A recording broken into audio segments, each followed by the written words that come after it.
Fikiria hii, kitu ndogo sana iliyo jikoni kwako kila siku, unga mweupe unaonekana wa kawaida kabisa.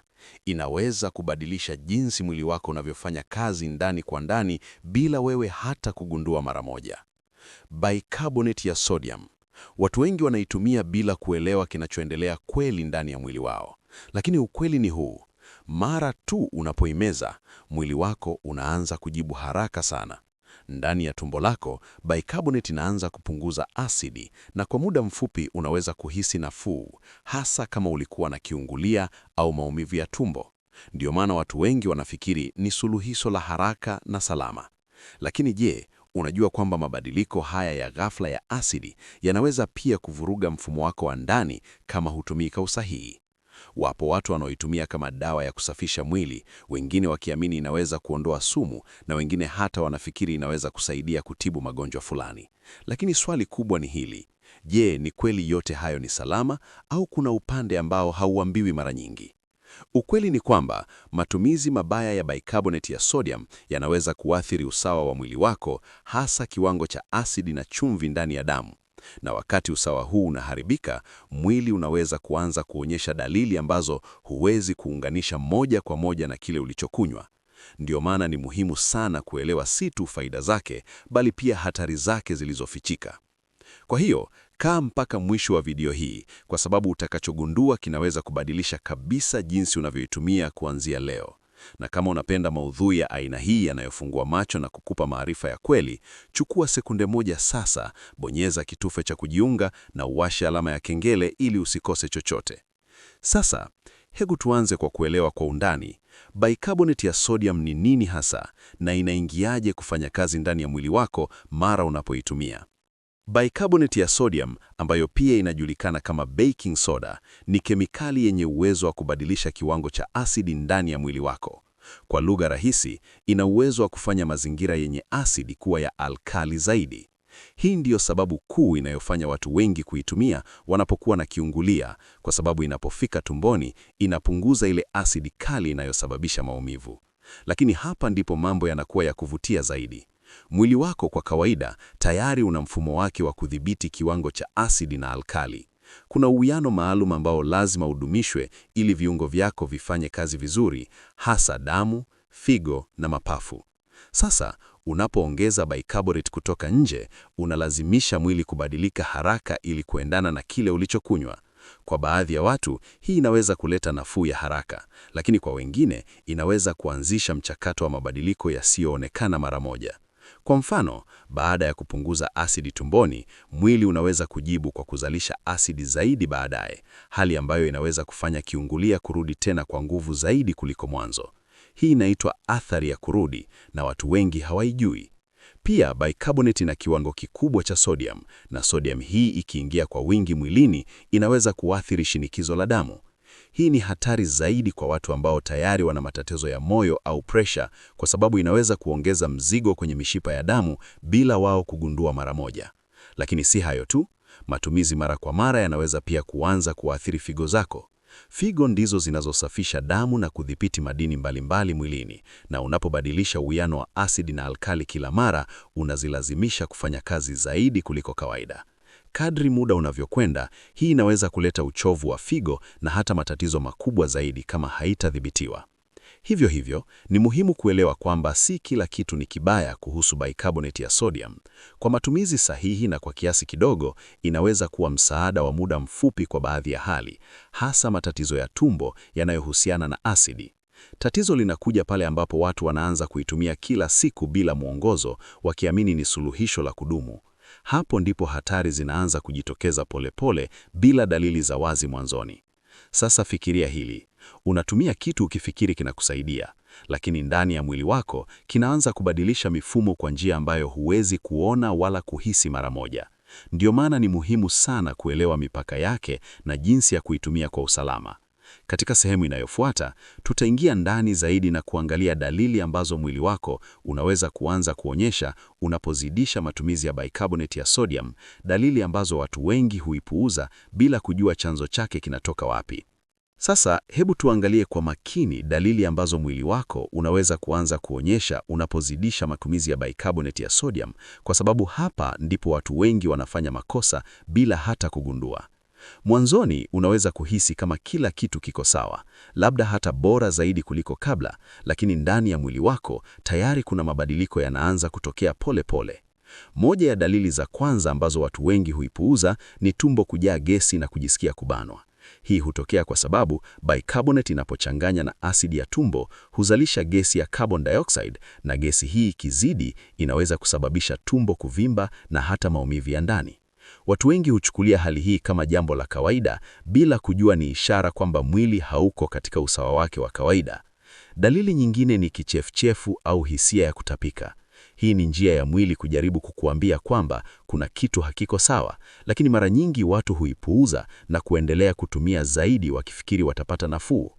Kadri matumizi yanavyoendelea, unaweza kuanza kuhisi uchovu usioeleweka, mwili kukosa nguvu au hata kizunguzungu.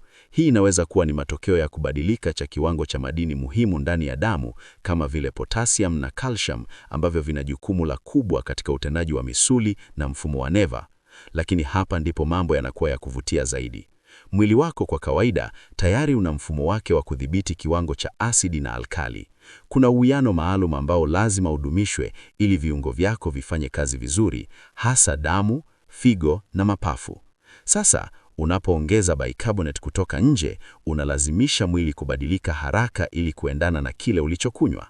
Kwa baadhi ya watu, hii inaweza kuleta nafuu ya haraka, lakini kwa wengine inaweza kuanzisha mchakato wa mabadiliko yasiyoonekana mara moja. Kwa mfano, baada ya kupunguza asidi tumboni, mwili unaweza kujibu kwa kuzalisha asidi zaidi baadaye, hali ambayo inaweza kufanya kiungulia kurudi tena kwa nguvu zaidi kuliko mwanzo. Hii inaitwa athari ya kurudi, na watu wengi hawaijui. Pia bicarbonate ina kiwango kikubwa cha sodium, na sodium hii ikiingia kwa wingi mwilini inaweza kuathiri shinikizo la damu. Hii ni hatari zaidi kwa watu ambao tayari wana matatizo ya moyo au pressure, kwa sababu inaweza kuongeza mzigo kwenye mishipa ya damu bila wao kugundua mara moja. Lakini si hayo tu, matumizi mara kwa mara yanaweza pia kuanza kuathiri figo zako. Figo ndizo zinazosafisha damu na kudhibiti madini mbalimbali mwilini, na unapobadilisha uwiano wa asidi na alkali kila mara, unazilazimisha kufanya kazi zaidi kuliko kawaida. Kadri muda unavyokwenda, hii inaweza kuleta uchovu wa figo na hata matatizo makubwa zaidi kama haitadhibitiwa. Hivyo hivyo, ni muhimu kuelewa kwamba si kila kitu ni kibaya kuhusu bicarbonate ya sodium. Kwa matumizi sahihi na kwa kiasi kidogo, inaweza kuwa msaada wa muda mfupi kwa baadhi ya hali, hasa matatizo ya tumbo yanayohusiana na asidi. Tatizo linakuja pale ambapo watu wanaanza kuitumia kila siku bila mwongozo, wakiamini ni suluhisho la kudumu. Hapo ndipo hatari zinaanza kujitokeza polepole bila dalili za wazi mwanzoni. Sasa fikiria hili. Unatumia kitu ukifikiri kinakusaidia, lakini ndani ya mwili wako kinaanza kubadilisha mifumo kwa njia ambayo huwezi kuona wala kuhisi mara moja. Ndio maana ni muhimu sana kuelewa mipaka yake na jinsi ya kuitumia kwa usalama. Katika sehemu inayofuata, tutaingia ndani zaidi na kuangalia dalili ambazo mwili wako unaweza kuanza kuonyesha unapozidisha matumizi ya bicarbonate ya sodium, dalili ambazo watu wengi huipuuza bila kujua chanzo chake kinatoka wapi. Sasa tuangalie kwa undani zaidi, ni nani hasa yuko kwenye hatari kubwa zaidi anapotumia bicarbonate ya sodium, na kwa nini si kila mtu anapaswa kuitumia bila kufikiri mara mbili. Kwanza kabisa, watu wenye matatizo ya shinikizo la damu wako kwenye hatari kubwa sana. Hii ni kwa sababu bicarbonate ya sodium ina kiwango kikubwa cha sodium, na sodium inapozidi mwilini inaweza kuongeza pressure ya damu kwa haraka bila dalili za wazi mwanzoni. Hivyo mtu anaweza kuendelea kuitumia akidhani anajisaidia, lakini kwa ndani anaongeza mzigo mkubwa kwenye moyo na mishipa ya damu. Pili, watu wenye matatizo ya figo wanapaswa kuwa waangalifu sana. Figo ndizo zinazosafisha damu na kudhibiti kiwango cha madini mwilini, na unapoongeza bicarbonate mara kwa mara, unazilazimisha kufanya kazi kupita kiasi. Kwa mtu ambaye figo zake tayari hazifanyi kazi vizuri, hii inaweza kuharakisha matatizo na kuleta madhara makubwa zaidi. Pia kuna watu wenye matatizo ya moyo. Kwao, mabadiliko ya ghafla ya madini kama sodium na potassium yanaweza kuathiri mapigo ya moyo, na wakati mwingine hata kusababisha mapigo yasiyo ya kawaida ambayo yanaweza kuwa hatari. Lakini si hayo tu. Wanawake wajawazito pia wanapaswa kuwa waangalifu sana. mwili wao tayari unapitia mabadiliko mengi, na kuongeza kemikali kama bicarbonate bila ushauri wa kitaalamu kunaweza kuathiri uwiano wa mwili kwa njia isiyotabirika. Pia, watoto wadogo hawapaswi kupewa kabisa bila ushauri wa daktari, kwa sababu miili yao bado iko katika hatua ya kukua na ni nyeti zaidi kwa mabadiliko ya kemikali. Na kuna kundi jingine ambalo watu wengi husahau, wale wanaotumia dawa mara kwa mara. Bicarbonate inaweza kuingiliana na baadhi ya dawa na kubadilisha jinsi zinavyofanya kazi ndani ya mwili, ama kupunguza nguvu yake au kuongeza athari zake bila kutarajiwa. Hapa ndipo mambo yanakuwa hatari zaidi, kwa sababu mtu anaweza kudhani anafuata matibabu sahihi, lakini kumbe kuna kitu kinavuruga kila kitu kimya kimya. Sasa fikiria hili, kama kuna makundi yote haya ambayo yako kwenye hatari kubwa, ina maana kwamba matumizi yake yanahitaji tahadhari kubwa kuliko watu wengi wanavyofikiri. Na hapo ndipo swali lingine muhimu linazaliwa. Kama kuna hatari hizi zote, je, kuna njia salama ya kuitumia bila kuathiri mwili wako? Je, kuna kiwango sahihi ambacho hakiwezi kuleta madhara?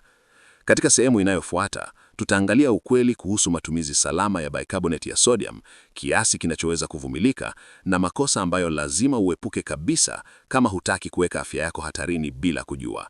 Sasa hebu tuzungumze waziwazi kuhusu jambo ambalo watu wengi wanataka kujua, lakini hawapati majibu sahihi. Je, kuna njia salama ya kutumia bicarbonate ya sodium bila kujiweka kwenye hatari? Ukweli ni huu. Matumizi yake yanaweza kuwa salama kwa muda mfupi ikiwa yatafanywa kwa tahadhari na kwa kiasi kidogo sana. Tatizo linakuja pale ambapo watu wanaanza kuitumia kama tabia ya kila siku bila kufahamu mipaka ya mwili wao. Kwa kawaida, bicarbonate hutumika kama suluhisho la muda mfupi kwa matatizo ya asidi tumboni, si kama tiba ya kudumu. Hii ina maana kwamba haipaswi kuwa kitu unachotegemea kila siku. Moja ya makosa makubwa ambayo watu hufanya ni kuongeza kiasi wakidhani kwamba zaidi ni bora zaidi. Lakini katika hali hii, zaidi inaweza kuwa mwanzo wa matatizo makubwa. Kiasi kikubwa kinaweza kubadilisha haraka usawa wa mwili wako na kuleta athari ambazo hazionekani mara moja, lakini zinaendelea kuathiri ndani kwa ndani. Pia, watu wengi huchanganya bicarbonate na vitu vingine bila kuelewa athari zake. Hii inaweza kuongeza hatari zaidi, hasa kama mwili wako tayari unakabiliana na hali nyingine za kiafya. Njia salama zaidi ni kuitumia kwa nadra, si mara kwa mara, na kuisikiliza miili yenu. Kama unahitaji kuitumia kila siku, hiyo tayari ni ishara kwamba kuna tatizo kubwa zaidi ambalo linahitaji kushughulikiwa, si kufunikwa na suluhisho la muda mfupi. Pia ni muhimu sana kutoitumia kabla au baada ya kutumia dawa nyingine bila ushauri, kwa sababu inaweza kuingiliana na dawa hizo na kubadilisha matokeo yake. Na jambo lingine muhimu ambalo watu wengi husahau ni kunywa maji ya kutosha. Mwili wako unahitaji maji ili kusaidia kusawazisha mabadiliko yoyote yanayotokea ndani, na bila maji ya kutosha, athari zinaweza kuwa kali zaidi. Lakini hata kwa kufuata tahadhari hizi zote, bado kuna ukweli mmoja ambao hauwezi kupuulizwa. Bicarbonate ya sodium si suluhisho la kila kitu. Ni msaada wa muda mfupi tu, na kuitegemea kwa muda mrefu kunaweza kukupeleka kwenye matatizo ambayo hukutarajia kabisa. Ndiyo maana ni muhimu sana kuelewa kikomo chake na kutafuta suluhisho la chanzo halisi cha tatizo badala ya kufunika dalili. Sasa, kabla hatujaendelea mbele, fikiria kidogo. Ni mara ngapi umetumia kitu ukifikiri ni salama kabisa bila kujua athari zake za muda mrefu? Hili ndilo tatizo kubwa ambalo watu wengi hukutana nalo bila hata kuliona. Katika sehemu inayofuata, tutaangalia ukweli mwingine ambao unazidi kushangaza: matumizi ya bicarbonate ya sodium katika mitandao na ushauri unaosambaa, na kwa nini si kila unachosikia au kuona kinafaa kufuata bila kuchunguza kwanza. Lakini kumbuka hili, si kila unachoona mtandaoni ni salama kwako. Bicarbonate ya sodium inaweza kusaidia kwa muda mfupi, lakini si suluhisho la kudumu. Tumia kwa tahadhari, elewa mwili wako, na usizidishe. Afya yako ni muhimu kuliko majaribio. Kama umejifunza kitu leo, endelea kufuatilia ili ujifunze zaidi na kufanya maamuzi sahihi kila siku.